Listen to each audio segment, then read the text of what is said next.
우선 시초가가 뭐 2%대 하락 출발을 좀 했었어요. 지금 제 중국에 나와 있습니다. 여러분들 뒤에 중국 보이시죠? 상당히 이 무한폐렴 이 부분들로 상당히 좀 골치를 앓고 있는 그런 상황들인데 한국 시장이 3% 가까이 결과론적으로 밀려서 마무리가 됐습니다. 근데 설 연휴 동안에 뭐 금요일하고 월요일밖에는 없었어요. 근데 미국 시장을 보니까 한 3% 정도 때 밀려 내려왔었고요. 일본도 마찬가지로 3%대의 하락을 좀 보였습니다.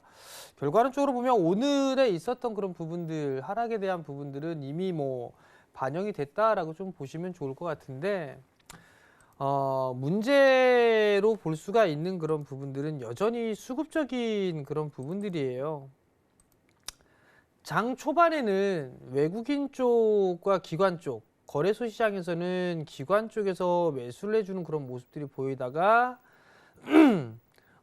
매도로 좀 전환이 됐어요. 개인 쪽에서 매도가 좀 나왔었는데 시간이 지나면서 개인 투자자들의 매수가 늘어나는 그런 모습들을 좀 보였었고요. 그러면서 외국인들의 매도 물량은 또 확대되는 그런 모습들을 좀 보였습니다. 그러면서 낙폭을 더 키우는 그런 모습들을 좀 보이지 않았나라고 좀 판단이 되는데요. 사실 시가총액 상위 종목군들의 종목군들을 좀 보게 되면 사실 거래소 시장의 정배열권역에 있는 그런 종목군들, 뭐 주라고 볼 수 있는 그런 기업들 같은 경우는 그래도 견조한 모습들을 좀 보여주고 있어요. SK 하이닉스나 우선주, 삼성바이오로직스는 오늘도 상승으로 좀 해주는 그런 모습이었었고요. 네이버 2% 조정 보였고, 현대차 강보합, LG화학도 3% 밀렸는데 여기서 이제 역배열권역에 들어가고 있는 혹시 들어가 있는 그런 종목군들 특히나 산업재 쪽 섹터의 하락률이 좀 두드러지게 나타난 그런 하루가 아니었나라고 좀 판단이 됩니다. 물론 화장품 쪽이나 중국 관련 섹터들이죠. 면세점이라든가 화장품 섹터들 이런 기업들까지도 급락이 좀 나와주는 그런 모습들을 좀 보였었는데요. 좀 이따가 자료를 좀 보면서 말씀을 좀 드릴 부분들이지만 시장에 있어서의 조정은 조금 더 받아야 되지 않을까라고 좀 판단이 됩니다. 어제 유튜브에서 영상을 좀 올려드렸을 때는 21선에 대한 지지를 생각하는 것보다 61선의 지지 부분들을 일단 1차적으로 보라라는 말씀을 좀 드렸는데 그 자리대가 2150포인트 부근입니다. 2150포인트짜리대가 만약에 이탈되는 그런 모습들이 나오게 된다면 최악의 경우는 2100 정도까지도 밀려 내려올 수 있는 그런 자리대가 좀 충분히 있습니다. 그 자리대가 갭이 하나가 있어요. 갭이 하나 있는 그런 부분들이기 때문에 61선 자리대가 깨지게 된다라면 2100선까지는 일단 열어놓고 봐야 되는 그런 전략이 중요하지 않을까라고 좀 판단이 됩니다. 그렇기 때문에 급하게 좀 매수를 할 이유는 없다라고 좀 보시면 좋을 것 같고요. 코스닥 시장도 마찬가지예요. 코스닥 시장도 241선에 대해 저항은 지속적으로 좀 받고 있는 그런 상황들이고 거기에 따라서 뭐 61선에 대한 지지 부분들이 나오는 듯 하고 있으나 이 부분도 추이는 좀 지켜봐야 되지 않을까라고 좀 판단이 되고요.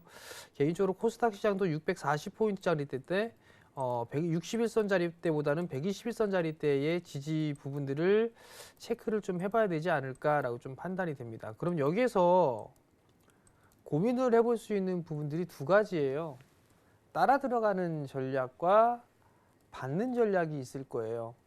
따라 들어가는 전략은 오늘 급등이 나왔던 종목군들이에요. 우한폐렴 관련해서 마스크라든가 그다음에 손 세정제라든가 진단 키트에 대한 부분들 그런 기업들 같은 경우는 오늘 같은 날은 따라 들어가는 전략이었었어요. 근데 반대로 대부분의 종목군들은 좀 밀려 내려왔을 거예요.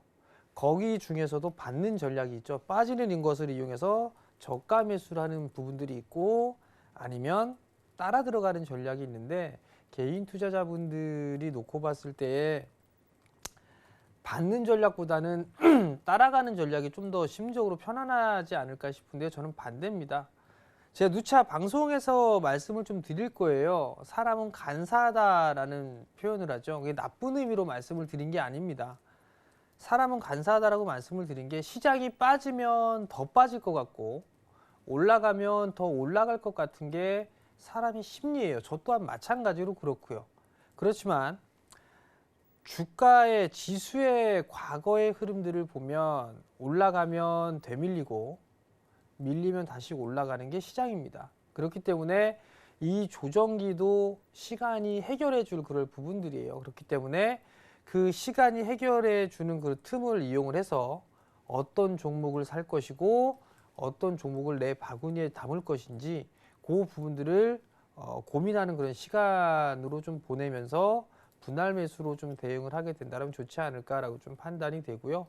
아마 오늘 이렇게 밀렸다고 해서 바로 V자 반등이 나오거나 그러지는 않을 거예요. 과거 올해 거래소 기준 1월 8일처럼 미사일에 대한 그런 부분들 얘기가 나오고 난 뒤에 아래 꼬리 달고서 바로 급반등이 났는데 뭐 이런 식의 반등은 나오지는 않을 걸로 좀 보고 있습니다. 한 번 더 밀려 내려오는 그런 모습들을 보인다거나 아니면 하방 경직에 대한 그런 부분들을 보이면서 단봉의 모습들이 일단 내일 정도에 나와주게 된다라면 방향성을 좀 모색하지 않을까라고 좀 판단이 되거든요. 그러니까 그 부분도 좀 기억을 하시는 게 좋고요. 내가 종목이 물려있다라고 하게 된다면 누차 말씀을 드립니다만 빠질 때 하는 게 아니라 반등이 나오고 있을 때 하는 거, 그 부분들을 다시 한번 좀 말씀을 드리고 싶으니까 그 부분들 꼭 기억을 하시고요. 그다음에 뭐 신용이나 미수, 스탁론 지금 상황에서는 절대적으로 위험하다라는 거, 그 부분들을 다시 한번 좀 강조해 말씀을 드리니까요. 꼭 좀 참고하셨으면 좋겠습니다.